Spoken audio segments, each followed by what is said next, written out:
Hello, Hannah the Suburban Witch here, and today we're talking about some books that I really love and can't wait to share with you.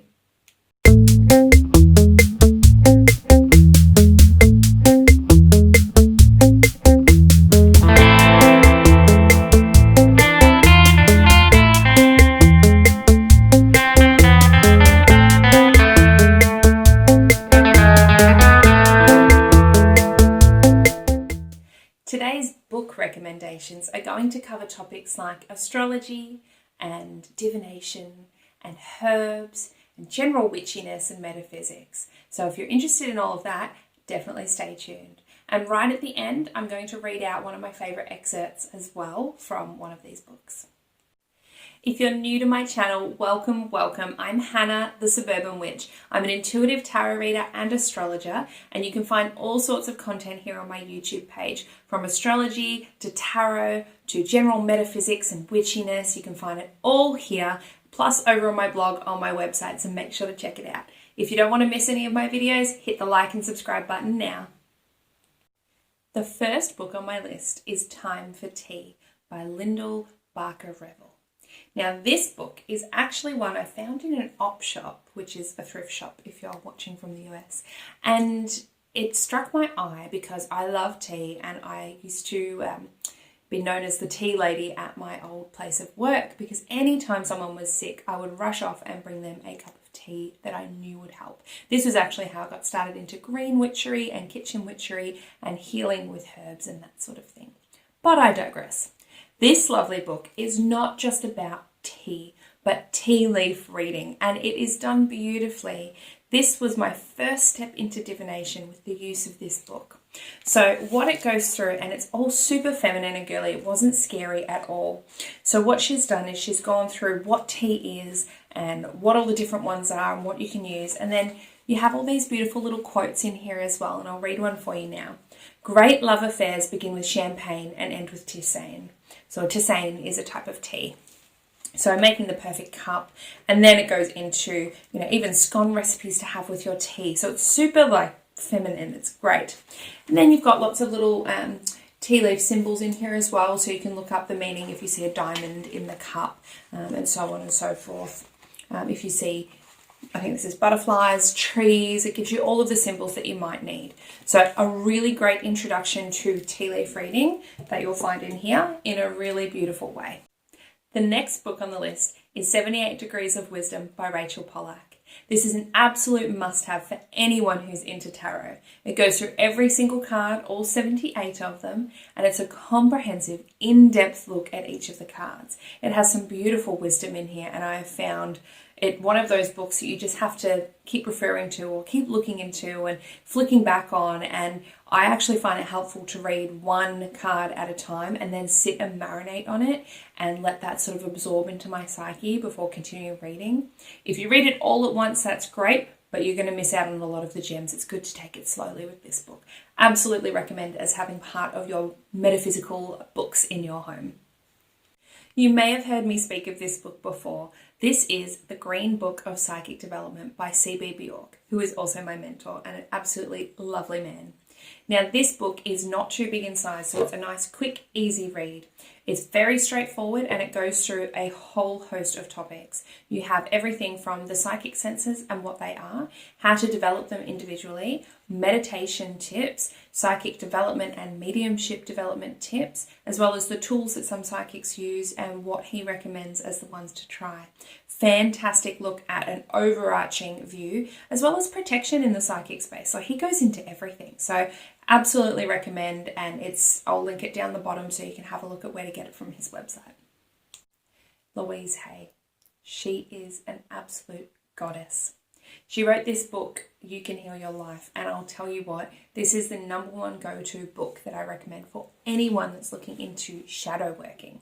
Doesn't really look like a shadow working book, I know, but that's exactly what it is in a really soft and gentle way. So she will guide you through this book in ways to look into deeper parts of yourself that you probably haven't thought to look at before, to figure out why you are the way you are, or why things trigger you the way they do, and how to heal that from the inside out. This also has an amazing glossary, and I'm going to show you a little bit here. It goes through a range of physical symptoms and what they mean spiritually and how to fix them with affirmations. It's fantastic to have this in your own personal library. I recommend owning this book rather than borrowing this book, just because it's so handy to flick back into. For example, let's look at anxiety. Anxiety is coming from not trusting the flow and the process of life. And the new thought pattern to replace that with is, I love and approve of myself and I trust the process of life. I am safe.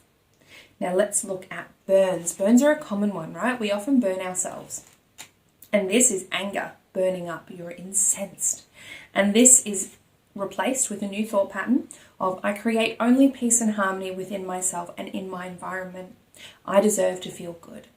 So these are fantastic ways to figure out why you may be feeling a physical problem and what symptom that's coming up from, what spiritual reason, and figuring out how to work with it and work past it. So absolutely recommend that book. It is an absolute wonder. The next book on my list is another one by Louise Hay, and this is Heart Thoughts. This is just a beautiful book to flick to and to use a little bit of bibliomancy. So, what do I need to hear today? And you flip it open. I open new doors to life, right? And it has a beautiful little saying here, our spiritual growth often comes to us in ways we don't quite expect. And then there's a beautiful paragraph here of what you might be going through and that sort of thing. This covers finance, forgiveness, healing, holiday season stuff, letting go, mistakes. It's a beautiful, beautiful book to have, and it's really well done in terms of the artwork as well. It's a really happy, high vibe book. I was given this book as a gift when going through postnatal depression and anxiety, and it was an absolute gem, and I highly recommend if you're looking to gift someone something that may help them through a time of grieving or a time of hardship, this can be a really great book to do that with. This one here is a little bit different. This is the Good Witch's Guide, and that's by Sean Robbins and Charity Bedell. And it's part of the Wikipedia book series, and you may have seen them online as well. So Wicca, like Wiccan, Wikipedia. Now, I'm not Wiccan myself, so I have shied away from books like this. However, it is very good for the beginner witch to go through. It just sort of does a very simple look at all the elements, where it's just a very broken down view of it. It is a very good one for beginners. There are a few things in there that I don't resonate with, and that's okay. That's why I'm not Wiccan. But it is still really good. There's some little spell recipes and things like that. So very good if you're just not really sure where to start and want something to guide you through it. A few things in there though, they do talk about cleansing crystals with water, which not all crystals are able to be cleansed with water. So just remember when you are reading general guides and intro books like this, to just double check and fact check things as well, and make sure you're doing your due diligence in research also. So they're not something that I commonly recommend, but it is actually a really good overall view for a beginner witch. The next excerpt I wanted to read is from the Green Book of Psychic Development by C.B. Bjork. And this is on page number 92, Psychics, Mediums and Modern Religion. And this one is out there for my Christian witches and those of us with a religious upbringing as well. As I do my psychic work, I remain comforted by 1 Corinthians 14:1. Follow the way of love and eagerly desire spiritual gifts, especially the gift of prophecy. This is from the New International Version of the Holy Bible. I find it interesting that the clergy would judge all psychics and mediums as frauds, while they are teaching from a book written, in part, by psychics and mediums. Many parts of the Bible are written by prophets who foretold of future events, psychics, while others spoke with angels or those who had died, mediums.